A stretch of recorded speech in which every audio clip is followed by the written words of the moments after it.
প্রায় ১ থেকে ১.৫ মাস ধরে প্ল্যান করার পরে অবশেষে আজ সুযোগ হলো।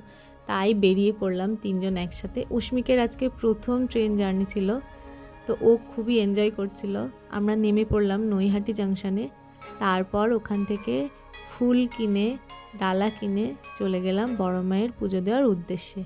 এখানে বেশ বড় লাইন ছিল। লাইনে দাঁড়ালাম। কিছুক্ষণের মধ্যেই ভিতরে চলে গেলাম। এখানকার পুজো দেওয়ার সিস্টেমটা দারুণ ছিল। আর অবশেষে এই যে বড় মায়ের দর্শন করতে পারলাম আর পুজো শেষ হলো। প্রসাদ খেয়ে নিলাম, নিয়ে অস্মিকের খাবারটাও খাওয়ানো হলো। ট্রেন দেখতে দেখতে খাবারটা খেয়ে নিল। তারপর আমরা চলে গেলাম নিজেদের খাবার খেতে, নিরামিষ ভাত। দেন চলে আসলাম জুডিওতে। যেহেতু এদিকে সচরাচর আসা হয় না, তো আমরা ভাবলাম একটু কি কালেকশন আছে দেখে যাই। এখানকার কালেকশনগুলো বেশ দারুণ ছিল। বিশেষ করে ওয়েস্টার্ন কালেকশনগুলো তো দারুণ ছিল। অনেকগুলো পছন্দ হচ্ছিল, কিন্তু খুবই কন্ট্রোল করলাম। আর এই জুতোগুলো এত দারুণ লাগছিল।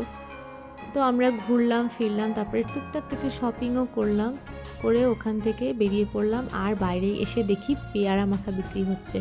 দেরি না করে সঙ্গে সঙ্গে পেয়ারা মাখা আমরা নিয়ে নিলাম। আর নিজেরা খেলে হবে, অস্মিককেও একটু চিপস কিনে দেওয়া হলো।